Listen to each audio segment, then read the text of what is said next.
Hello, everyone. I am Hira from Disha Publication, and today I'm so thrilled to introduce you, to present you none other than the esteemed IAS officer himself, Shubham Gupta sir, who secured AIR 6 in 2018 in the Civil Services examination, and currently he serves as the Chief Executive Officer of Zilla Parishad Maharashtra.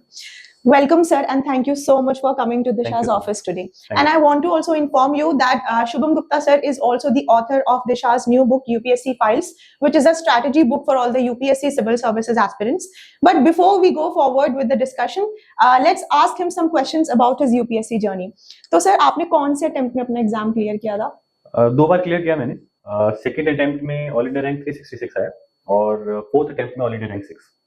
That's great. So, आपने specially ये book जो लिखी है UPSC files students के लिए, what is the purpose of this book and how will it help the aspirants? Actually ये जब से मेरा एग्जाम क्लियर हुआ 2019 में, उसके बाद से I have always been in constant touch with aspirants across India through various platforms of offline online events, but I have always encountered this problem that they keep asking me the same questions. And I was just thinking about it, that how what can be a better way of me reaching to them so that they don't have these doubts. And I've always found that the aspirants are slightly misguided. कुछ बहुत ही basic सवाल हैं, कुछ बहुत ही ऐसी चीजें हैं जो शायद उन्हें उनकी जर्नी में पता होनी चाहिए, ताकि उनकी जर्नी थोड़ी आसान हो पाए, ताकि उन्हें थोड़ा और क्लैरिटी के साथ सिर्फ पढ़ाई पे वो फोकस कर पाए और उनकी स्ट्रेटेजी थोड़ी बेटर हो पाए. कई बार ये भी होता है कि स्ट्रेटेजी अच्छी ना होने की वजह से मल्टीपल अटेम्प्ट्स की जरूरत पड़ती है. तो मुझे लगता है कि वो सब चीजें दिमाग में रखते हुए जो बहुत सारे सवाल मुझसे बार बार पूछे जा रहे थे, तो मुझे लगा कि शायद एक किताब की तरह अगर मैंने इनको प्रेजेंट किया, so I may not be able to reach them every time, but at least वो किताब रहेगी तो वो सारे सवालों का कंपेंडियम की तरह it will really be a good guide to them. और इसको लिखने के समय, क्योंकि इसका टाइटल भी हमने वही रखा है यूपीएससी फाइल्स, इसका लॉजिक वो है कि इसको हमने बहुत ही रियलिस्टिक पॉइंट से बनाया कि एक एनेक्डोटल पॉइंट ऑफ व्यू से आप कैसे बना सकते हो. अगर मैं आपको कह रहा हूँ कि ऑप्शनल सब्जेक्ट कैसे चूज करना है, तो मैं आपको ये भी बता रहा हूँ कि मैंने क्या किया. So I want the aspirants to really relate to a situation, to how I reacted in a particular circumstance, and by telling you actual real stories of my life, so that you can trust me and you can at the same time learn from my mistakes if I've done something wrong, and if I've done something right, maybe you can try to emulate that, and a combination of them will give you a good strategy जहाँ पे आप खुद अपने आप successful हो सकते हैं.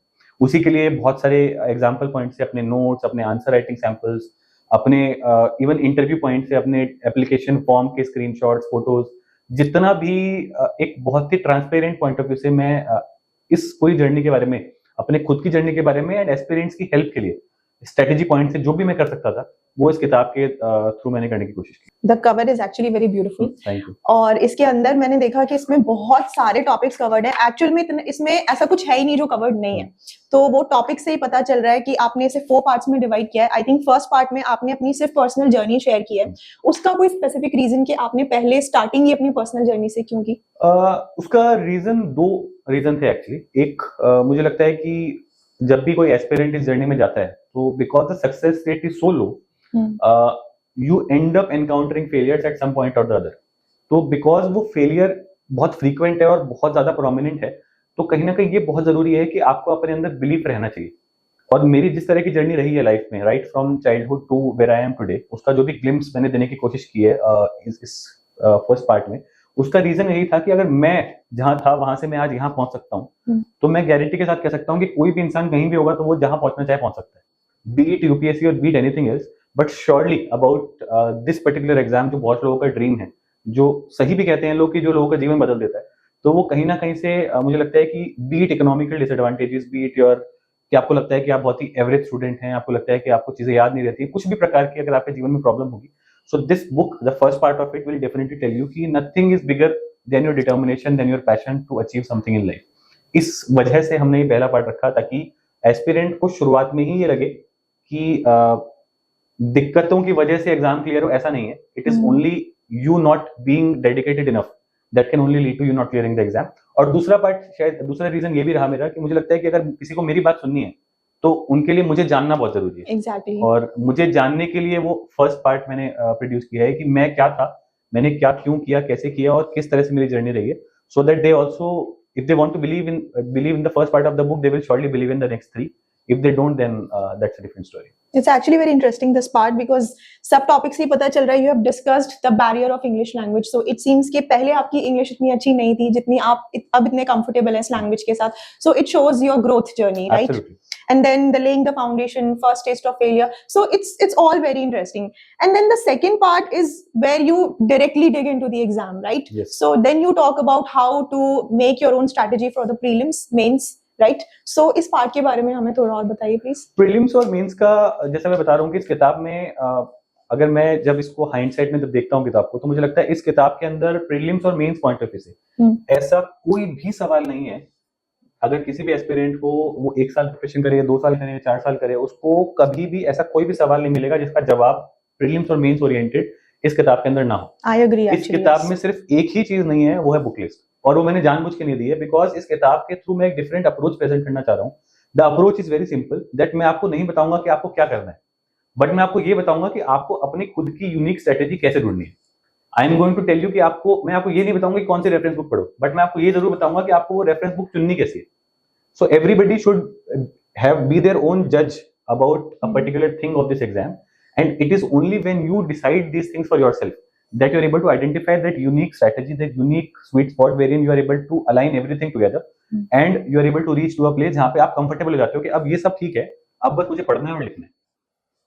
ये पूरे सारा पार्ट आपने बहुत ही रेट्रोस्पेक्टिव वे में लिखा है, बट जब इसको पढ़ते हैं तो ऐसा लगता है कि like you are just going through all of this कि one by one अब आप note making की बात कर रहे हैं and then you're talking about how to cover the syllabus and then how to read the newspapers and make note from the newspaper. It's like everything is happening in the present, which is very interesting. And then there is another part where third part actually which is the interview road. और ये एक ऐसा part है जो मुझे नहीं लगता कि किसी और book में ऐसे डिटेल में कवर किया जाता है. अगर करते भी हैं तो सिर्फ कोई छोटा सा एक चैप्टर होता है कि इंटरव्यू में आपको ये चीजें चाहिए जो कि आप किसी ब्लॉग पे भी पढ़ सकते हो जाके. So इसको आपने इतना डिटेल में कवर किया क्यों? इंटरव्यू पे आपका फोकस बिकॉज मोस्टली लोग मेंस और प्रीलिम्स का सोचते हैं कि पहले वही निकल जाए.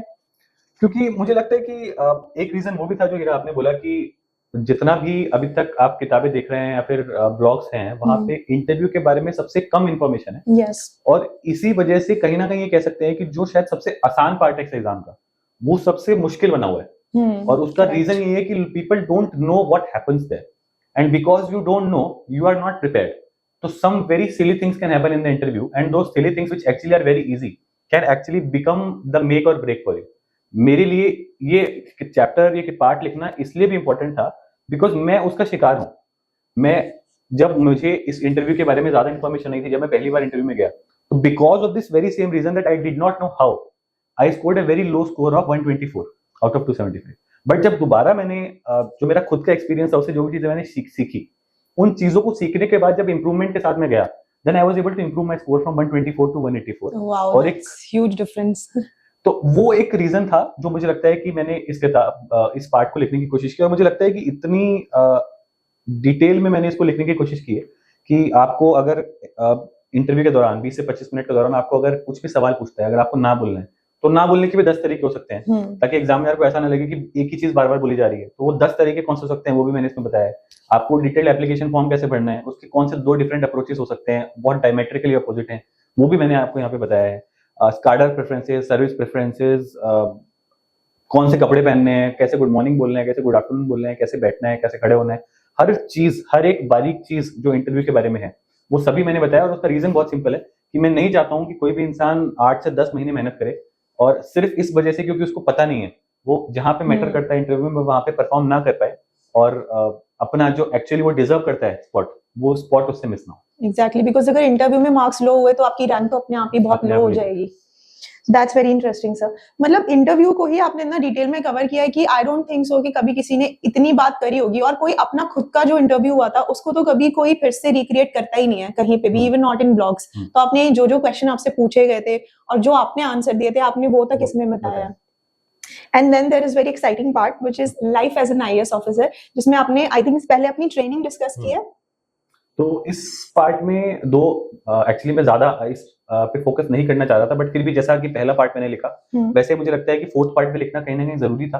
क्योंकि अगेन एस्पिरेंट्स से अगर आप बात करेंगे, जो मैं I been fortunate enough to be in touch with many aspirants over the last 5 years, but मुझे ये रियलाइज हुआ कि एस्पिरेंट्स को इस जर्नी के बारे में भी बहुत कम पता है कि आप ट्रेनिंग में जाते हो तो वहां पे क्या होता है। सबको नाम पता है कि हमें लबसना जाना है, Lal Bahadur Shastri academy, Mussoorie academy, but वहां पे होता क्या है, training, what is training, what does it help you, what does training expect you to be coming there with, क्या आपके अंदर ऑलरेडी अपेक्षित है।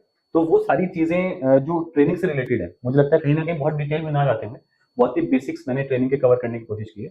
और फिर एक लास्ट पार्ट मैंने वो भी लिखा है कि again it is only to excite the aspirants and the readers, कि आप जब सर्विस में आते हैं, why is this job so sought after, क्यों इतने लाख लोग हर साल इस एक जॉब के पीछे लगे हुए हैं, and is it really worth it? The answer is unequivocally yes, yes and yes, because I don't think there is any other service जो इसके कंपैरिजन में है आज हमारे देश में। और उसका रीजन बड़ा सिंपल है कि आप जब इस पार्ट को पढ़ेंगे तो आपने देखा होगा कि इतनी छोटी छोटी बट इतनी इम्पैक्टफुल स्टोरीज हैं हमारी रोजमर्रा की जिंदगी में as an officer, as an IAS officer, कि it gives you so much satisfaction which is hardly possible for anybody who is not being a part of this journey. तो मुझे लगता है it is very peculiar to this job that you encounter such interesting experiences, such interesting impact creation that you are able to do. तो मुझे लगता है ये थोड़ा सा बताना बहुत जरूरी था एस्पिरेंट्स को, तो शायद मैंने इसलिए एक पार्ट वो लिखना जरूरी समझा। तो सर स्ट्रैटेजी, मेथड्स, टेक्निक्स, ये सब तो आपने इस बुक में डिस्कस कर ही लिए हैं, सब कुछ है इसमें। आई डोंट थिंक कि वो मुझे अलग से क्वेश्चन पूछने की जरूरत है, बिकॉज जो भी जानना चाहता है, जिनके भी क्वेश्चंस हैं, they can get them easily answered in this book. But अगर लास्ट में बस एक मैं आपसे पूछूं कि what is your message two aspirants जो अभी सीरियसली प्रिपेयर कर रहे हैं, आप उनको क्या कहेंगे कि उन्हें क्या करना चाहिए और क्या नहीं करना चाहिए in short?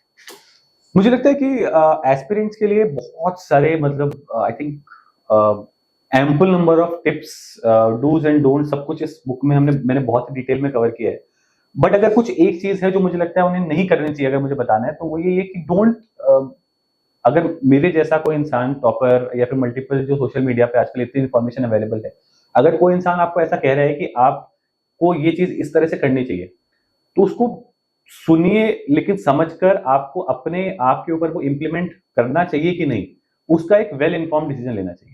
I think because the content is so much out right now, it is very important that you choose the content wisely. You choose that person wisely कि आपको किसकी बात माननी है और किसकी नहीं माननी है. Just because a person is sitting at a certain place, just because there is somebody who is an authority for whatever reasons in a particular thing, that doesn't mean कि that thing will work for you also. तो मुझे लगता है कि ये कि बहुत ही important don't है, जो मैं हमेशा कहता हूँ और मैं आज भी कह रहा हूँ और मैं किताब को लिखने के बाद भी कह रहा हूँ कि मेरी मत सुनो। मैं आज भी ये चीज कह रहा हूँ एस्पिरेंट्स को कि please understand that you have to find your own individual self and what works for you. And do भी मेरा बहुत सिंपल है कि please keep it simple, because I think this exam is tough. I am not taking away any credit from the difficulty of the exam. मैंने खुद इस exam को 4 साल प्रिपेयर किया, मुझे मालूम है कितना मुश्किल होता है। But the very fact that because in this current world we have so much content, इतना कुछ चीजें इतनी आसान है, उसको इतना मुश्किल बना दिया है कि ये एग्जाम लाइफ बन गए लोगों की कि ये एग्जाम क्लियर कर लिया तो शायद जीवन में और कुछ करने की जरूरत ही नहीं है। ऐसा नहीं है। और मैं ये बताना चाहूंगा कि we have to be very realistic, but we have to try to keep things simple. If you keep things simple, this exam is 110% crackable with hard work and smart work. One last question: can anybody crack this exam, or do you need to be, super intelligent and talented?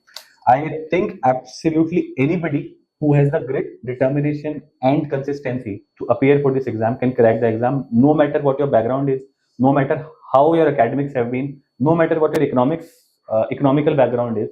It is absolutely independent of everything. The only thing that matters is your hard work, your determination and your consistency in this exam. अगर हम school time में बहुत ही average student थे या poor student भी थे, but now that person is ready to study seriously, so that person can crack this. नहीं, मुझे ऑनेस्टली लगता है कि ये एग्जाम बना ही एवरेज बच्चों के लिए, क्योंकि this exam is a great leveller.